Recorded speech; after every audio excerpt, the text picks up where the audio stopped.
Hi, everybody out there. Welcome to our webinar for our medical students, introducing you to the wonderful world of plastic surgery. We're really excited that all of you are here with us, and we've got a great group of panelists who volunteered to spend their evening sharing their joy of their profession with you all. We are going to run through some prepared slides for you to try and give you just an idea of the general breadth and depth of plastic surgery. And then after that, we hope to have some time for questions. So what we'll start with, I think, right now is just each of the panelists can introduce themselves. We're waiting for one more panelist. We're having a connection problem. So we're going to at least get started with the introductions, and then we will go from there. I'll just call on people just so that we don't have that awkward everybody sharing together. So Camille, would you mind starting your introduction of who you are and why we'll get into why you love plastic surgery, but what you do? Sure. Hello, everybody. My name is Dr. Camille Cash, and I am a plastic surgeon in the city of Houston, Texas. I've been in solo private practice for 21 years. I am a surgeon. I also am an injector and a business owner. And, I trained at Baylor College of Medicine and did 5 years of general surgery, followed by 2 years of plastic surgery at a community-based hospital in Houston called St. Joseph's.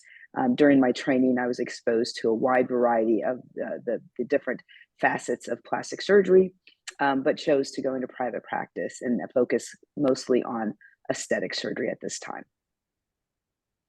Thank you for that. I'm sure our audience will have lots of questions for you. Carrie, would you mind introducing yourself? Good evening. I'm Carrie Woodbury. I'm the Division Chief of Plastic Surgery and Program Director at West Virginia University. And I did my medical school training at Johns Hopkins. I did my general surgery training at Union Memorial Hospital in Baltimore, and then plastic surgery at Ohio State. I did a hand fellowship at the University of Pennsylvania in orthopedics, and I'm on faculty. I've been in academics, I've been in private practice, and I've been in a multi-specialty group. So I've done a little bit of all. My practice is mainly breast reconstruction and hand surgery. Thank you. Thank you.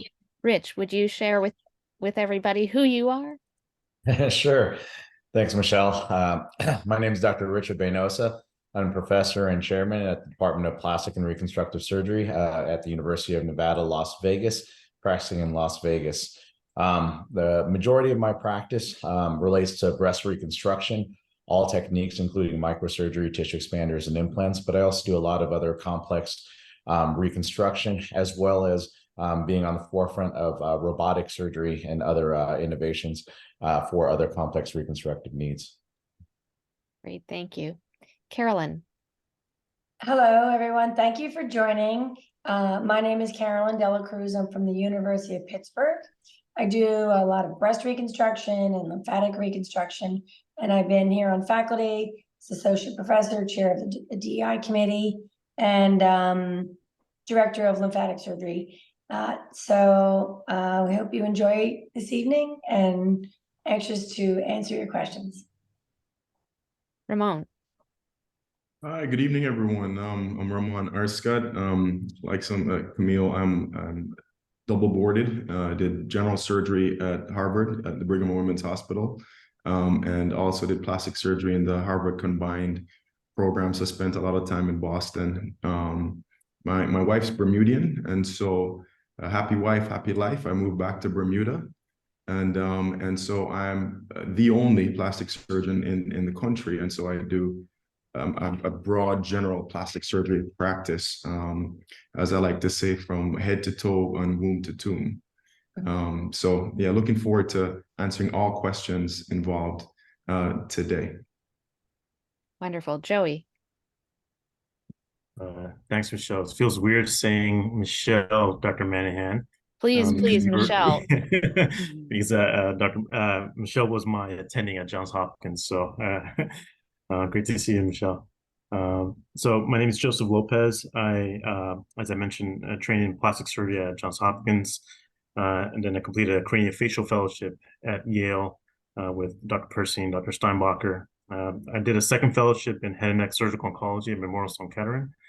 So now I practice in Orlando, Florida, at a children's hospital. That's fairly new. It's called Advent Health. And my practice, about half of it is head and neck oncology, focused on children. So thyroid cancer, sarcoma, and then the other half is craniofacial surgery. So cleft lip and palate, craniosynostosis. So very excited to be here and sort of share how you can shape a different path within plastic surgery if you have the interest and the willpower. And this webinar is being hosted by 4 different plastic surgery professional societies, the American Association of Plastic Surgeons, the American Society of Plastic Surgeons, the American Council for Educators in Plastic Surgery, and the Aesthetic Society. And Nicole Sommer is a representative from the American Society of Plastic Surgeons, a plastic surgeon who's leading our D&I committee there. So Nicole, I know you're not doing our panelist, but if you don't mind just introducing yourself as well. Sure. Michelle, I just wanted to kind of be a little fly on the wall, but so I'm Nicole Sommer. I am a plastic surgeon at SIU School of Medicine in Springfield, Illinois. I am the program director there. We've all worked really hard to try to hopefully create a good program for you guys so you can learn a lot more about plastic surgery. So enjoy. And I'm Michelle Manahan. I do plastic surgery at Johns Hopkins and a spread of things. So I'm going to start sharing the screen and let Ramon go and get us started.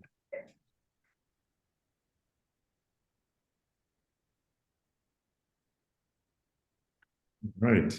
Oops, I'm sorry. Give me a second. There we Didn't start go. at the beginning. Uh-oh, quick preview. I'm stealing everybody's thunder. There we That's go. right. Well, thanks so much, Michelle, and thanks to everyone who made the time, both faculty-wise and all the participants, to join us to talk about the wonderful world of plastic surgery. I like to say, you'll see that if you all go into a surgical specialty, I fast realized that plastic surgeons were like the Saint Bernards of the hospital. They were the surgeon when everyone's in trouble, whether it be surgical, the last line of defense, they're usually calling the plastic surgeons. I know that sounds hard to believe if you're just following social media and thinking plastics is only about aesthetics and cosmetics, but they are the masters, or we are the masters of tissue. And as you go to the next slide, Michelle, one prior to this, you'd see that the Greek origin of plastics is plastikos, which means to shape and to mold. And for us to shape and mold tissues, we have to know everything about the tissues. So having a strong base in anatomy and physiology, knowing what nerve supply, blood supply, and all the intricacies of the tissues are critical to us being good reconstructive surgeons and aesthetic surgeons. So I think hand on heart, we're probably the last bastion of true general surgery, because there's very few other specialties where you can go literally from head to toe. And as I said earlier, from womb to tomb. And we'll get into this on the back end during your questions, but one of the big drivers of me choosing plastics was that I could be as complex as I wanted to be, having been involved in a few face transplant teams when I was at the Brigham, or set up a shop in the middle of a rural community and not have a huge hospital system behind me and still make meaningful change and contributions to the community, because I'm not actually wedded to I have to have an ICU and have to have all this support, because plastic surgeons can make a difference from trauma to cancer to reconstruction to cosmetics. So with that, I'm going to we're going to lead on, and just as a quick overview of what you're going to see, it's impossible to do all of this in such a short webinar, but hopefully get a flavor from all of us, colleagues who, as you heard, span across private practice to a chief in the division of plastic surgery in academia. So we're going to touch on aesthetics. We're going to touch on reconstructive surgery, from burns to congenital or pediatric anomalies, hand, maxillofacial or trauma above the head and neck, cancer and microsurgery. So with that, we'll hand over to Dr. Cash. Right. Well, good evening, everyone, and thank you so much for joining us. And, I think aesthetic surgery or cosmetic surgery is what many people think of when they think of plastic surgery. It's what you see on reality television and on social media, but it is a very small section of plastic surgery. And in order to be a good aesthetic surgeon, as Dr. Ascott said, you have to understand the tissues of every part of the body that you're working with, what is normal, what is abnormal. And so in aesthetic surgery, we're typically taking something that seems to be normal and we're doing a procedure or surgery to help that structure look better. And so it is a little bit of a special nuance to be able to try to make something that looks, better than what it was before. But it's extremely important for an aesthetic surgeon to understand reconstructive principles. And reconstructive surgery will guide aesthetic surgery, and aesthetic surgery should guide reconstructive surgery. So it really is a mixture of the two disciplines that allows a surgeon to be the most adept at creating something out of nothing, if it's in reconstruction, or creating something that is quote unquote better in aesthetic surgery. And so next slide. One of the surgeries that is quite popular in aesthetic surgery is rhinoplasties, or surgery of the nose. And in this photograph, you can see her before and after photograph where the bump or the hump on her nose has been removed. The nose is made smaller and a little bit more shapely and will fit a little bit more aesthetically on her face. Rhinoplasties can be both functional as well as cosmetic. And what you see on the outside is the cosmetic appearance, but what you may not recognize as that there is some functional or internal work that can be done in terms of patients have difficulty breathing because of a deviated septum, either from birth or from trauma. They may sometimes have just different structures going on inside that can make breathing or recurrent sinuses an issue. So sometimes rhinoplasties can just be purely aesthetic, and sometimes it can be a combination of the two. Next slide, please. A facelift surgery is a procedure in which an aging face, the tissue of an aging face, can be lifted and reshaped into a more youthful position. Facelifts get a bad rap because oftentimes in the media, you can tell when somebody's had a bad facelift, but oftentimes you may not know when somebody's had a good one. Facelift surgeries can also include subsets of eyelid surgery or blepharoplasty, neck lifts, and different other non-surgical treatments can also be done at the same time as a facelift to improve the appearance of the overlying skin, such as chemical peeling, radiofrequency, fat grafting, etc. But the idea, again, of a good facelift is to restore one's youthfulness. And the hallmark of a very well done aesthetic surgery is that nobody should be able to tell. We can't do surgery without scars or incisions, but we do our best to hide them. Another very popular aesthetic surgery is a breast augmentation. This is a patient that's had not only a breast augmentation or breast implants to create volume, but a mastopexy, which is a breast lift, which is used to lift the natural breast tissue, lift the position of the nipple, create shape, as well as add an implant for increased volume. Next slide. Abdominoplasty is pictured here, in which a patient may have extra fatty tissue, a fold of tissue in the lower abdomen, which we call a pannus. In layman's terms, sometimes people talk about their apron. This can occur in women after childbirth or with major weight fluctuations. Abdominoplasty is also known as a tummy tuck and can be combined with liposuction. And so these are just a few of the hallmark procedures of aesthetic surgery, cosmetic surgery. Last year, the Aesthetic Society showed that about 1.5 million aesthetic procedures were done. The top 5 procedures were liposuction, breast augmentation, blepharoplasty, tummy tucks, and I'm forgetting the fifth one, which is crazy. What's the fifth one? Mastopexy, which is interesting. So 2 breast surgeries, tummy tuck, breast aug, breast lift, liposuction, and blepharoplasty. So top 5 procedures last year. And that's just a little taste of aesthetic surgery. So I'll let the next speaker come on.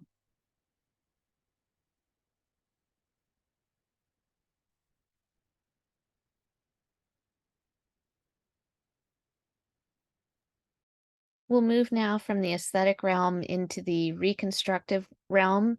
We think of aesthetic taking normal and improving upon it in terms of what patients may consider an improvement. When we're talking about reconstructive surgery, we're thinking more about a problem that's developed and how do we rebuild from a variety of different things, like you see on this slide: congenital concerns, traumatic injuries, infection, tumor removal, disease.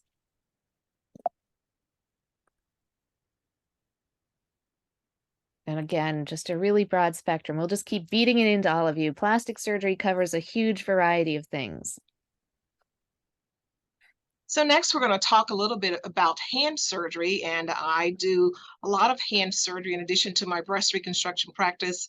I got interested in hand surgery because I was working at Union Memorial Hospital in Baltimore, and it was a regional hand trauma center. So during my general surgery residency, I was exposed to a lot of different hand injuries and taking care of those patients, taking care of replants in the ICU. I got really interested in. I was really shocked when I first saw leeches being used on fingers after digits had been placed back on, and I thought, wow, I never thought in this day and age we would use leeches in medicine.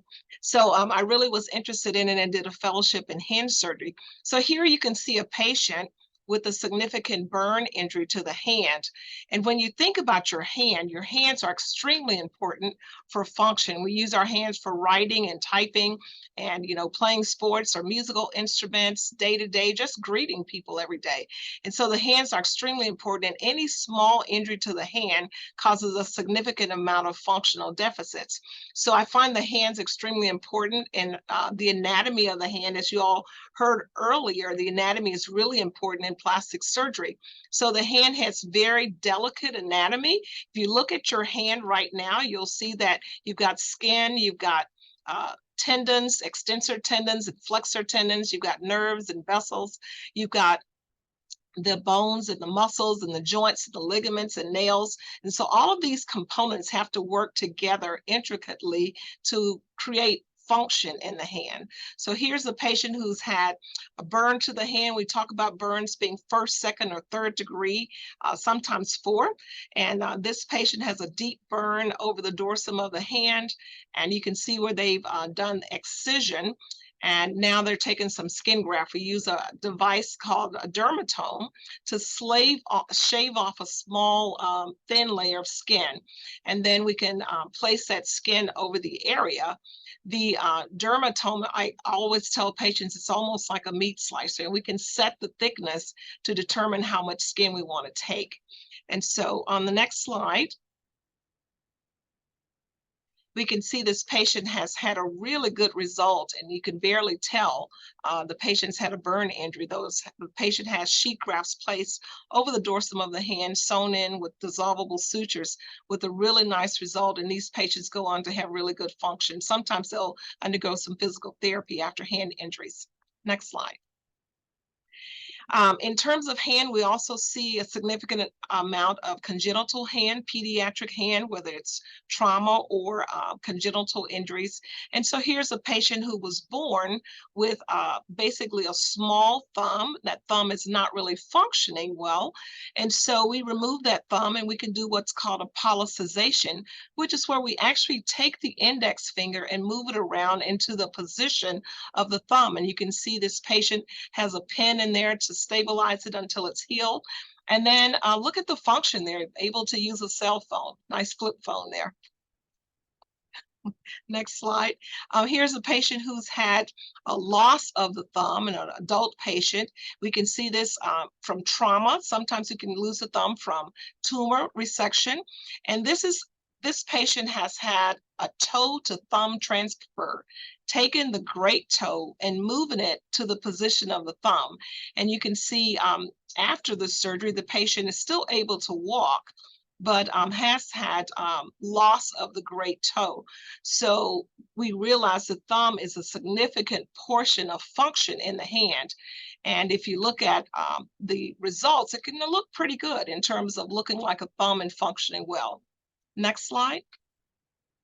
Here's a patient who's had replantation of the hand. We can see patients coming in with significant trauma with need for replantation, replacing and going back in, stabilizing the bones, fixing the nerves, fixing the blood vessels, getting circulation back into the hand, and then fixing the tendons and muscles, etc. And so here's a patient who's had a hand replantation. And again, you can see really good outcomes in terms of the appearance, but also the function. And then just to follow up, in addition to hand, we also do lower extremity reconstruction. And this patient has had significant trauma to the lower extremity, has a fracture that's comminuted of the tibia and the fibula. The patient in the second picture has an external fixer on. The orthopedic surgeons will work with us and stabilize the bones, and then they'll often call us and ask us to help with the soft tissue. So this patient had muscle that was taken from one area of the body, brought down to the lower part of the leg, and then the blood vessels are connected from that muscle into the blood vessels in the lower leg, and that's called a free flap or free tissue transfer. And so we'll do operations like that. We have what we call the reconstructive ladder in plastic surgery. So we'll go from skin grafts, we'll do primary closures, secondary closures, skin grafts. Sometimes we'll use some artificial skin. We'll use local flaps, regional flaps, and this would be a distant flap or free flap. And so we have lots of different options for reconstructing things, and that's the beauty and fun of plastic surgery. We get to be creative in what we do and come up with options for treatment for all different types of injuries. Thank you.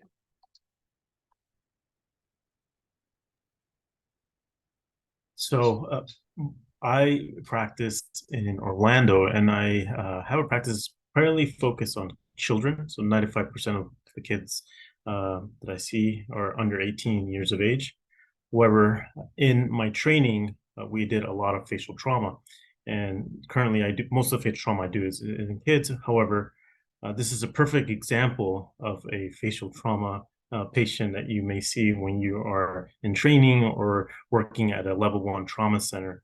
And you can see here the patient on the far left that had significant facial fractures. And so that's something that you learn in plastic surgery. How do you reconstruct the bone of the face? How do you put the cheek together? How do you put the nose together? How do you put the jaws together so that someone can bite down and have a normal bite?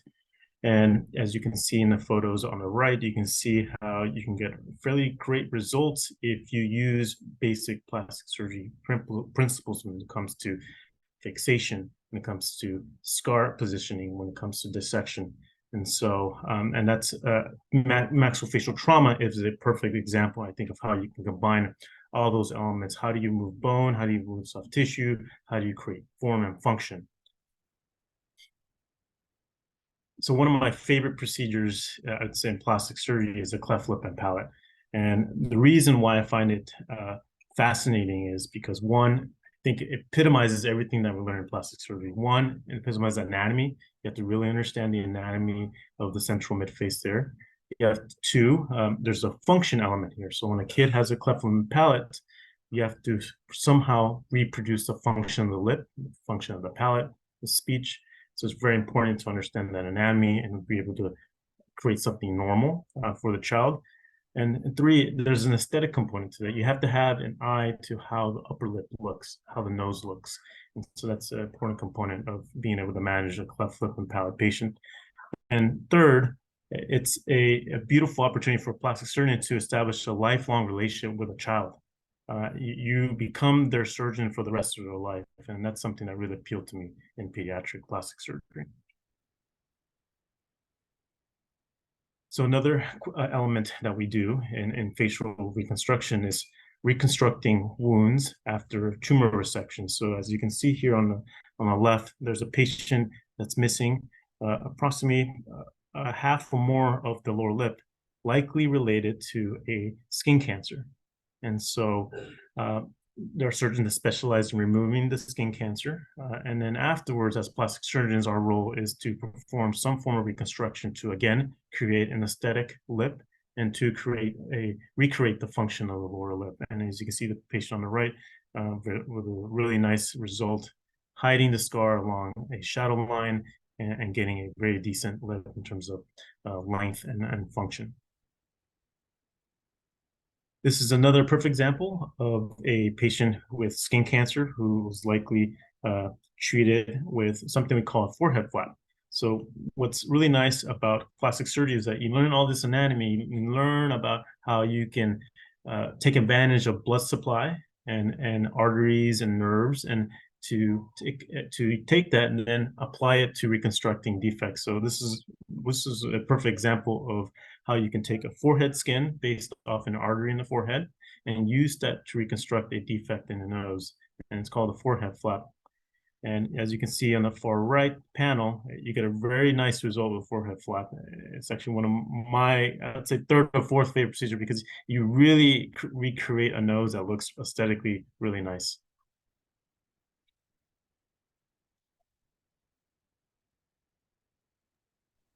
I'll pass on the baton. Oh, thank you. So we're going to move on to talk about breast cancer reconstruction for patients. And I will tell you that I was in general surgery for 7 years. And what we were doing mostly was removing people's breasts or other body parts. And that was when I first personally was exposed to the power of plastic surgery, because it's such a creative specialty.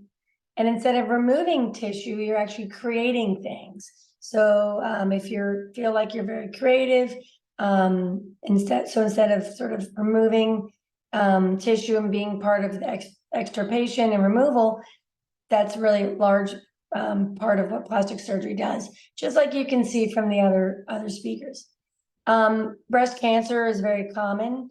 And you can imagine how patients are suffer from having their breast removed. And the goal of breast reconstruction is really to restore them to form and function and complete their journey from before breast cancer. In a way, it restores their sexuality and self-esteem. And it's really gender confirmation for women who complain that they don't feel themselves. And as you can see from this picture, this patient had her mastectomy years previously, which we call, she was presenting for what we would call delayed reconstruction. There's also an opportunity in some cases to perform the reconstruction immediately after the mastectomy. So we call that immediate reconstruction. Sometimes there's different circumstances why we would choose one over the other. Sometimes patients get other kinds of treatments, but nonetheless, it can be performed even years later when they've done their cancer. The thing that I like about breast reconstruction is that number one, there's a wide variety of different kinds of reconstructions. You can see here pictured, the lower abdomen was used to make a breast. That's called an autologous reconstruction, and that can be performed most commonly nowadays through microsurgery, which is an amazing specialty as well. So there's a number of other different kinds of flaps that are available. So there's lots of kind of cool options, or also implants for patients who may have skin and who may be performed, more immediately where they still have their skin. But it's, regardless of the type of reconstruction, really restores patients' quality of life. And then the second thing that I really like about breast reconstruction that I think is fairly common, what we've been hearing from the other speakers tonight, is that you get to see patients at a very difficult time, and really through your skills and through your passion, you're able to guide them through this journey and take them to the end. And they're very, very grateful, and there's some of the most grateful patients. And so it's really a pleasure for what is otherwise a very difficult time for them. So I think breast reconstruction is just one of the examples of a procedure that is not necessarily cosmetic in the sense that it's more functional, but it can be considered elective, right? Because it's patient's choice. So another elective procedure that we perform that is also very functional. Unlike what Dr. Cash was speaking about a mastopexy, which is sort of a lift, this is a very popular procedure known as a breast reduction. It's probably one of the most popular procedures performed. It's very rewarding for patients. It's described as one of the most rewarding for the patients because in reality, having large breasts or macromastia, it can be very symptomatic for patients. They have rashes, suffer from bra strap grooving, and a number of difficulties in their daily life, wearing clothing, inability to exercise, etc. So in kind of over very simple elective procedure, you can really produce great changes in people's lives. And again, a very powerful operation. It can bring about a real functional change and dramatically change people. So these are two very common breast procedures that are performed. And I think that you can see why these patients are very happy. All right, I think I'm wrapping up our session by talking a little bit about plastic surgery innovation. And I think you've seen the wide gamut of what plastic surgeons do in aesthetic surgery, hand, craniofacial peds, as well as breast surgery. And as you can see, while other surgical specialties will typically confine themselves to a single organ system, plastic surgeons are true surgical innovators that operate on all different types of tissues all over the body and in patients of all ages. And not only are we innovators, we are problem solvers. And you can see from our history that we have had a lot of disruptive innovations that have led to a lot of these specialties forming. One of the most disruptive innovations has been brought up already, microsurgery. And the father of microsurgery was a plastic surgeon from San Francisco, Dr. Harry Bunke. The first digital replantation was performed by two plastic surgeons in Japan, Doctors Komatsu and Tamai. It might also surprise you, medical students, that the first solid organ transplantation, a kidney transplant, was actually performed by Dr. Joseph Murray. And he was actually awarded the 1990 Nobel Prize for this procedure. Composite tissue allotransplantation is another innovation pioneered by plastic surgeons. And for those of you that don't know, it's transplantation of multiple tissue types, including bone, skin, tendon, muscle, and fat. And Dr. Warren Breitenbach was the leader of the team with the first hand transplantation in Louisville. And Dr. Joan Perret Barrett in France was the first face transplant surgeon. She's also a plastic surgeon. And not only do plastic surgeons innovate and come up with new plastic surgery procedures, but they come up with new technologies and inventions. And it may surprise you that Drs. Garreau and Cronin, who are our plastic surgeons, were the ones to develop and pioneer the first silicone breast implant. And Dr. Louis Argenta from Wake Forest was the one that actually invented the negative pressure wound therapy, or the wound vac that we all use today. And if you look at this slide right now, these are a few of the inventions and innovations that plastic surgeons right now today are trying to bring to market. You can see the Fingy 3D here, the Nose Perfect device for molding and shaping after rhinoplasty, some imaging devices, the Popsole for pressure relief. And really, these are things that are currently in development by plastic surgeons that are in practice today. Next slide, please.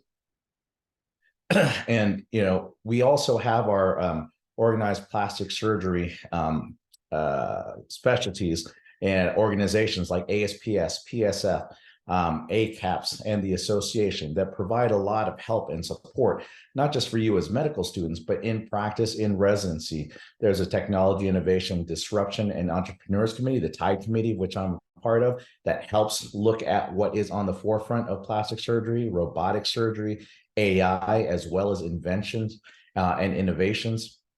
There is a PSF Translational Research Grant that provides $50,000 of funding for seed money for inventors trying to bring a product to market. And just this last weekend at our plastic surgery, the meeting, annual ASPS meeting, was the Plastic Surgery Innovation Challenge, of which I was a judge. And we had 3 different plastic surgeons presenting their inventions. One was for a 3D camera. It's a standardization of photos for an EMR. The other one was for virtual surgical planning, intraoperative, and one was for a microsurgical solution. All were excellent, well received. And really, this is the kind of support that we can expect from our organized plastic surgery associations. Last slide.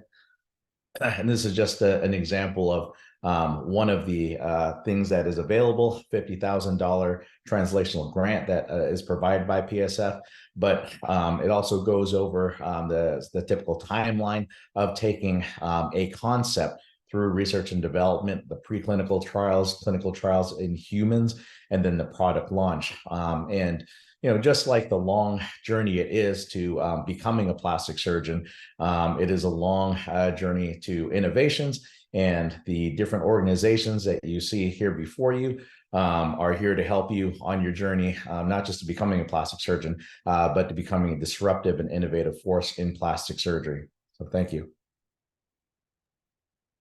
That is great. Thank you, everybody, for sharing all of those thoughts. I think that probably all of you in the audience can figure out that we love what we do. Just listening to the slides, I thought, I want to do this job. I want to be like all these other doctors here.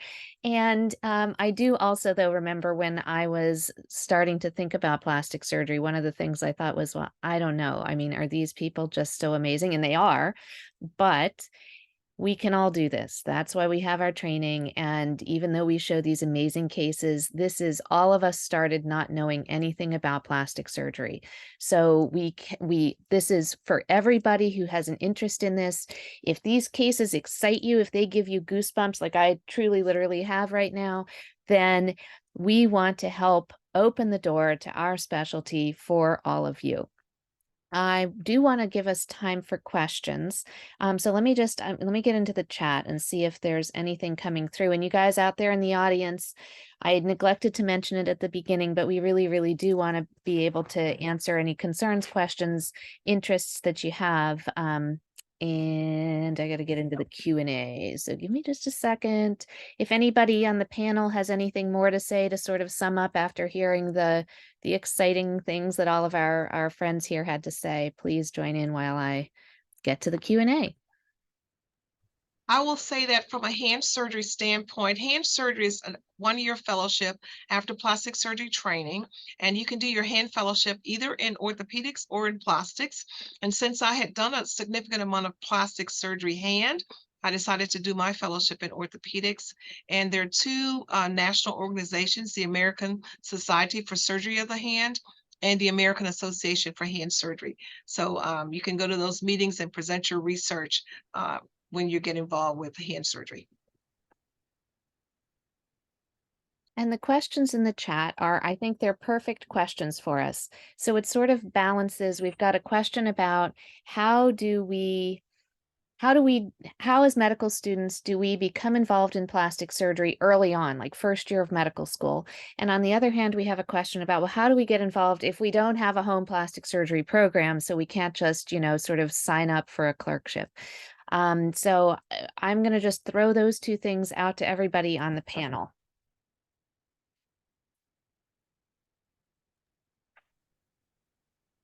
Well, I know it's very difficult sometimes when you don't have a home plastic surgery program to get connected. So starting with, even in your first year, trying to reach out to local physicians in your community. If it's a surgeon, that surgeon may have a contact with the plastic surgeons, and just working within the specialty to try to outreach. There's also so many opportunities now for medical students to get involved with the different societies. And so I'm a member of the Aesthetic Society, and students are able to submit abstracts or come and network with physicians. I'm proud to be the task force chairperson for ASERF, which is our foundation on the Aesthetic Society. We have a externship program that is geared towards medical students that do not have a home plastic surgery program, connecting them with a member of the Aesthetic Society so that you can network at the aesthetic meeting. You can spend a week in a surgeon's practice seeing how they operate, getting connected, and then also participating in research. So that is one, program that is available for specifically for students who do not have a home plastic surgery program. I know ACAPS is another opportunity for students to come and meet with plastic surgeons and try to get networking and the foot in the door. SNMA, the Latin American Society, other medical student societies can also connect you with medical students from around the country that are actively in pursuing or applying to plastic surgery programs, and an opportunity to network. And so there's just a few ideas, and I'll open it up to my other panelists to see if anybody else has some recommendations for you.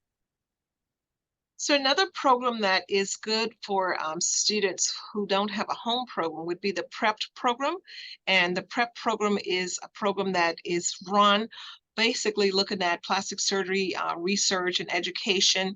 And it gives you an opportunity to come out to the ACAPS meeting, usually at the winter meeting. And it's 2 days before the meeting where we do like a boot camp talking about all of the different aspects of plastic surgery. We also give you a lot of exposure to faculty members where you can get mentors, and also get involved in research from a distance. In a sense, if you don't have someone at your program, you can work with them. Some people choose to do a research fellowship 1 year after or during medical school. And so you can go and do a dedicated year of research if you don't have someone at your program. But all of us are more than welcome. You're more than welcome to reach out to all of us. We love students. So you can just email us, just cold call, look us up and email us and just say, hey, I'd like to get involved with research. And I usually set up Zoom meetings with students when they email me, and just to get an idea of what your interests are. And then we try to find projects. Sometimes, you can do some systematic reviews or something that you can do from a distance, working with faculty members if you're looking to get into some research projects and you don't have that opportunity at your program. And we will try, since now we know who you all are, we will try and send out some resources like Dr. Cash, Dr. Woodbury have mentioned in terms of contacts and, the organization's resource page as well afterwards. So you have a little bit of a starting point for all of that. Did others have answers to those two questions? Because we have a few more questions to run through in the chat. I'll quickly put a 30-second plug for the Take your time. ASPS Roadmaps program. So that's something that was started about a year ago. And if you look up on Google ASPS Roadmaps, there's a library of about 30 videos for students ranging from first year to fourth year, talking about various aspects regarding the application process, how to find a mentor, who is a good mentor, how do you find a project, how do you find what you're interested in. These are very generic, broad questions that may help a student that's exploring plastic surgery. So that's another good opportunity to look out for. Yeah, and I would echo all my other colleagues. Different mechanisms for getting plugged into organized plastic surgery, but also I would encourage you to not just reach out to us, but also reach out to the residents. Many of the residents are also very interested in helping out others. Many of the residents that are currently in plastic surgery programs also didn't have their own home programs, so are very interested in helping others kind of navigate the waters. And oftentimes you're able to feel a little bit more comfortable and ask questions maybe you would not feel as comfortable asking one of us. But again, feel free to ask us anything you would like. Even ask us if we could recommend residents that would be good mentors for you. And I'll just wrap up quickly with not just endorsing what everybody else said, but for the students, start as early as you can. Be a go-to person whenever you find that resident or mentor, because as you develop that relationship over time, they move from mentor to advocate. And when you want to match, when you want to get into there's a slight nuance difference between a mentor and somebody who's going to go and bat for you. And if you've shown over time that you started early and that you're a go-to person that's really passionate about this, then you'll have advocates, and then the rest is history. There are a few more questions in the chat related to some research questions. There is a specific one about the PREPT program, which is a great program. Is that open to early young students? I believe it's only in the later years of medical school to help prepare for transition to residency. But keep your eyes peeled because it's a really popular program. So it may be able to expand over time. So there are a couple questions for our panelists about given that it's a competitive specialty, what do you all recommend in terms of preparation to make yourself a competitive applicant? Some people have questions about, is an extra year really necessary, et cetera. We could probably talk for an hour about that, but if anybody has some quick thoughts just to sort of help our audience understand.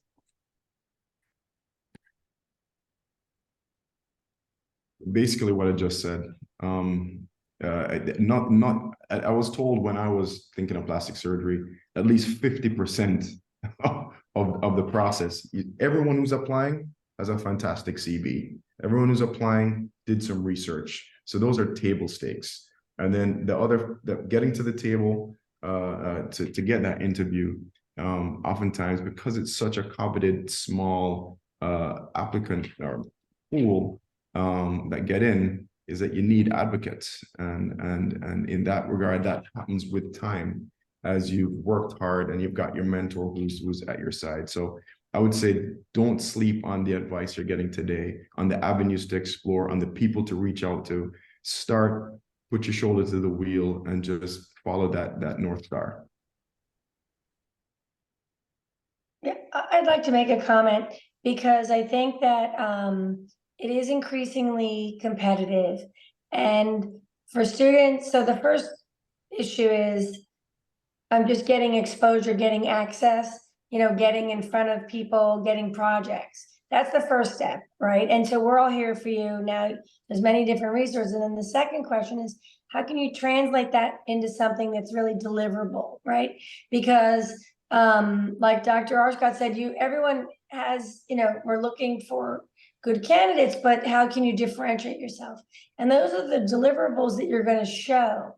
Because in reality, how you do one thing is how you do everything, right? So how you did a research project is going to be how you're going to do pre-op somebody for surgery. And so those are what you can bring to the table when you do get to the interviews. And that when you see the application, you say, hey, this person took it from the very beginning to the very end. You may only have a handful of publications. I see in the chat that you want to know the number. It's not the number, it's the quality. And what was your role? Because you can shine with just a few projects. And then you have your mentors that say, this is somebody who you want, at 2 a.m., 2 in the afternoon to do anything and take it 100%. And so there's many opportunities. The key is to take it all the way, and then that way you can put it on your application. And it's just not a line on your application; it's part of who you are.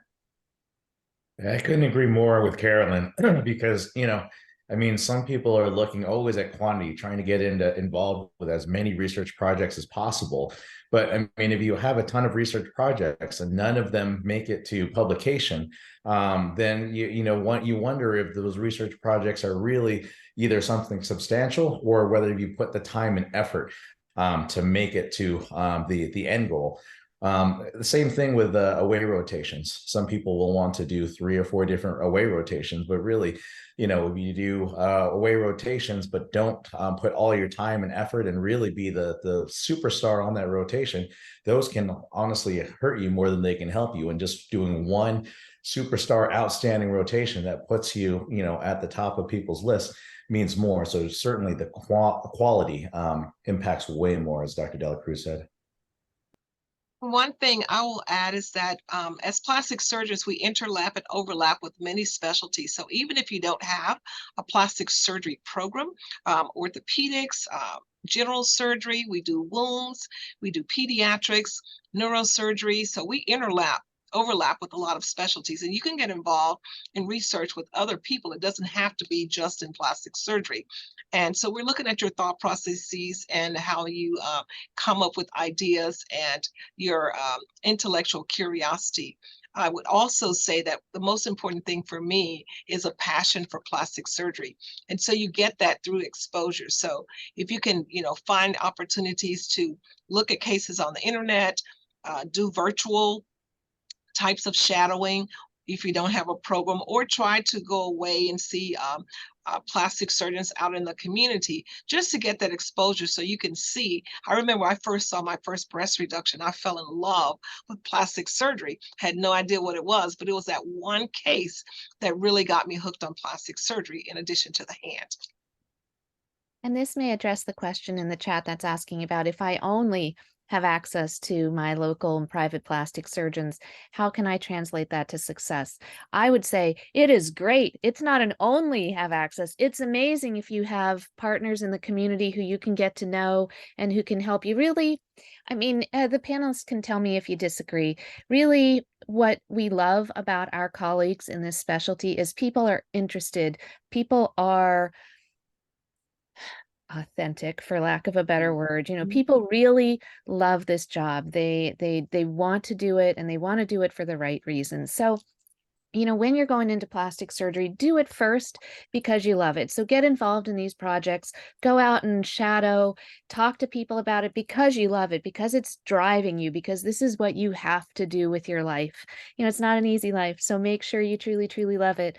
We wish there weren't so many barriers to entering, and we wish that the hurdles were a little lower. I think, some of us are younger or older, and probably each year, the quality gets a little higher, and good for you all for being such amazing people. But please, please, please let us help you, because it is an amazing profession. Does anybody have any final thoughts? It's 9 o'clock and I don't want to abuse anybody's time. I'm just going to speak really quickly about independent versus integrated residency programs. There's, of course, a lot of push or excitement to match into a plastic surgery program straight from medical school, or the integrated programs.